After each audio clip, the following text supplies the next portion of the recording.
Assalamualaikum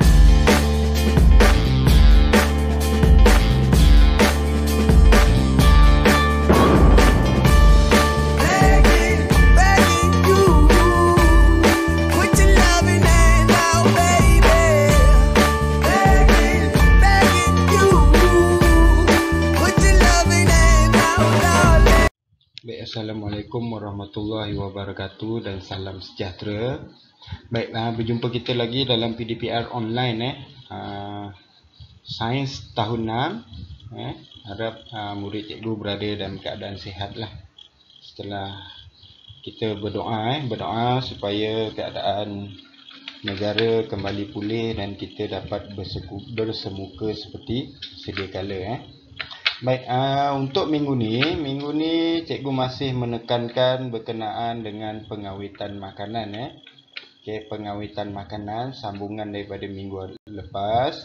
Baik, untuk minggu ni masih lagi standard kandungan yang sama berkenaan dengan kerosakan makanan dan 8.1.3 dapat menyatakan tentang tujuan pengawitan. 8.1.4 menjelaskan dengan contoh 11 kaedah pengawitan yang sering digunakan dalam industri pemakanan. Baik. Okey, ulang balik. Maksud pengawitan ialah satu proses untuk menjamin sesuatu makanan tidak mudah reput dan boleh disimpan lebih lama. Makanan yang diawet lebih mudah disimpan dan dibawa ke mana-mana sahaja. Dapat contohnya awak nak pergi berkelah kan, awak nak pergi berkemah. Sebab tu aja ni makanan dalam tin, makanan dalam botol, makanan telah dipackingkan. Macam askar dia ada makanan khas dia. Pun makanan yang dah diawetkan. Sebab dia orang akan masuk dalam hutan sampai 2-3 bulan. Jadi dia orang perlukan makanan yang diawet. Baik, kalau awak tengok banyak lagi contoh di sekeliling kita, di kedai-kedai runcit dan di pasar raya bahagian makanan tu. Kalau awak tengok semua adalah jenis makanan yang dah diawet. Baik, kita teruskan. Kita tengok satu persatu. Baik, untuk minggu lepas awak dah belajar pengeringan, penyejuk bekuan, pendinginan, pengetinan dan pembotolan serta pembungkusan vacuum. Baik, untuk minggu ni cikgu akan tekankan tentang penjerukan, pengasinan, pemposturan, pendidihan, penyalaian dan pelilinan. Jadi semuanya ada 11. 6 hingga 11 ni untuk kita akan tumpukan untuk minggu ni lah.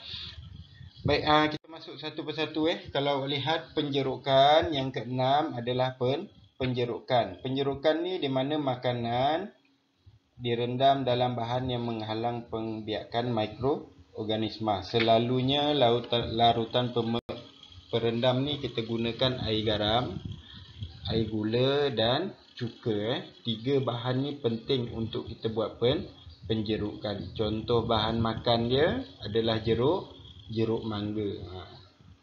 Kalau tahu kan jeruk mangga tu kan tak adalah masam, dia ada manis-manis sikit kan. Sebab dia ada larutan garam dicampur dengan larutan gula dan dicampur dengan cuka. Jadi ada 3 rasa ni, masin, manis dan masam.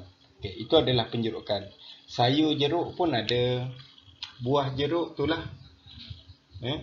Kemudian ikan yang dijerukkan pun ada. Kalau awak dapat cari dekat pasar memang ada ikan yang dijerukkan, sayur yang dijerukkan. Baik, seterusnya pengasinan. Menambah garam yang banyak ke atas makanan. Contohnya ikan masin. Ikan masin mula-mula dikeringkan makanan dan ikan masin dia mula-mula dia letak di atas tempat jemur, dilumurkan garam banyak-banyak. Dalam masa yang sama, garam tu akan membantu untuk mengeringkan dan menyerapkan air pada makanan. Jadi automatik dia akan jadi kering. Dia makan masa juga tapi dia akan kering dan ikan tu akan rasa masin. Kita tahu asid masin ni, masam masin ni asid yang tinggi membantutkan pertumbuhan mikroorganisma. Dia menghalang pembiakan. Okey, contohnya telur masin, ikan masin, buah jagus biji buah jagus tu dia buat pengasinan, dan sayur lobak putih pun ada yang buat pengasinan banyak contoh-contoh lobak masin. Kalau awak tengok macam-macam dekat pasar, kalau biasa pergi awak akan jumpa benda-benda ni, pasar-pasar besar Okey, itu yang ketujuh. Yang ke-8 kita lihat pemposturan. Apa itu pemposturan? Okey, kita tengok pemposturan ni di mana makanan dipanaskan pada suhu yang tinggi beberapa saat, kemudian disejukkan serta-merta dan dibungkus. Masa panas tu dia terus sejukkan dan dia terus bungkus. Itu adalah pemposturan. Untuk mengekalkan rasa makanan tu contohnya jus buah, susu, yogurt.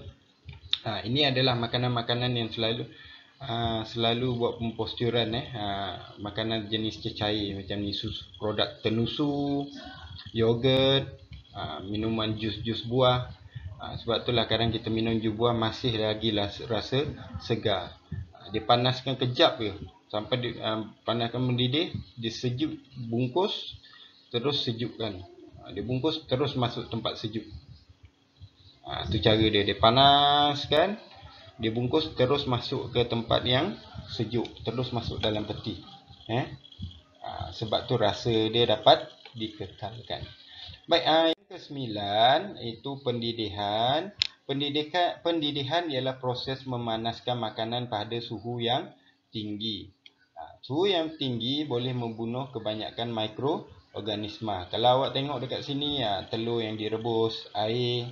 Sebab tu kita digalakkan minum air yang dimasak. Air yang dimasak ni, mikroorganisma dah mati. Suhu yang tinggi membunuh mikroorganisma.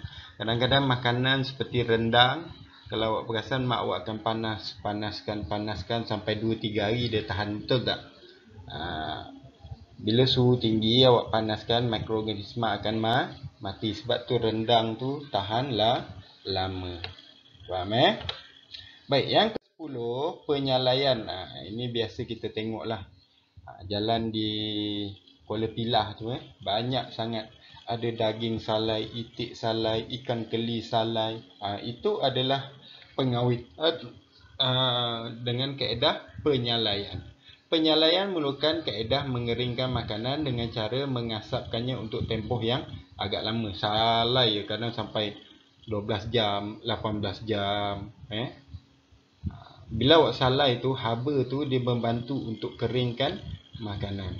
Jadi makanan tu akan kering. Okey, kaedah ini boleh membantutkan pertumbuhan mikroorganisma. Sebab tu kita tengok ikan keli salai, daging ataupun itik salai ni dia tahan lama. Kalau biarkan 2-3 hari pun dia masih lagi lambat busuk sebab dia dah masak dalam dia dah kering Ni apa ni? Ni pisang salai, pisang yang disalai. Kalau awak pernah rasa memang sedap Dia dah disalai, kemudian awak makan dengan gula. Kalau duduk kampung-kampung biasa makanlah ni pisang salai. Okey, dan yang terakhir pelilinan. Okey, pelilinan ni dia fokus kepada sayuran dan buah-buahan. Okey, kita tengok pelilinan merupakan proses menyalut buah dan sayuran seperti apple, oren, lemon dan tomato dengan lilin cair untuk mencegah pertumbuhan mikroorganisma di permukaan. Juga boleh mengekalkan kesegaran buah. Lilin cair itu dia balut supaya sayuran dan buah ni lambat busuk. Kalau kita tengok, sebab itulah awak digalakkan bila nak makan buah basuh dulu. Sebab ada lapisan lilin cair di permukaan sayuran dan buah tu. Jadi sebelum makan perlu basuh. Faham Permukaan yang dililin ni menyebabkan mikroorganisma lambat bertumbuh. Dia makan masa lah, berhari-hari baru makanan tu rosak. Kalau simpan dalam peti lagi dia tahan lama sebab lilin tu menjadi keras. Dia awak tak nampak pun lilin tu. Dia memang ada salut, nipis sangat. Baik, kita dah belajar 11 kaedah pengawitan. Baik, daripada apa yang telah kita pelajari pada minggu lepas. Okey, dan minggu ini kita dapat tahu bahawa pengawitan penting dalam memastikan tempoh hayat suatu makanan dapat tahan lebih lama. Dia juga membantutkan proses pertumbuhan mikroorganisma. Baik, 11 pengawitan kaedah pengawitan yang telah awak pelajari. Yang pertama adalah pendidihan, yang kedua adalah penjerukan, yang ketiga pembungkusan vacuum, yang keempat pengeringan, yang kelima penyejuk bekuan, yang keenam pendinginan, yang ketujuh pengasinan, yang kelapan pelilinan, yang kesembilan pengetinan dan pembotolan, yang kesepuluh pemposturan, dan yang terakhir adalah penyalaian. Boleh ingat kalau tak ingat awak kena rujuk baliklah nota yang awak buat pada minggu lepas. Baik, untuk minggu ni tugasan dia agak mudah. Tugasan dia salin dalam buku nota panjang sains. Okey. Isikan jawapan di ruangan yang disediakan. Okey, ruang kosong ni 1, 2, 3, 4, 5, 6, 7, 8. Okey, daripada jadual minggu lepas, awak hanya perlu sambung je 5, 6, 7, 8, 9, 10, 11. Isikan penerangan dia. Ni contoh cikgu dah bagi. Bagikan contoh makanan dia apa. Sambung je dalam buku panjang awak. Buku nota sains yang panjang tu. Baik, kalau ada pertanyaan awak boleh voice secara direct cikgu di Telegram. Okey, itu saja untuk minggu ni. Kita jumpa lagi pada minggu hadapan. Sekian, terima kasih.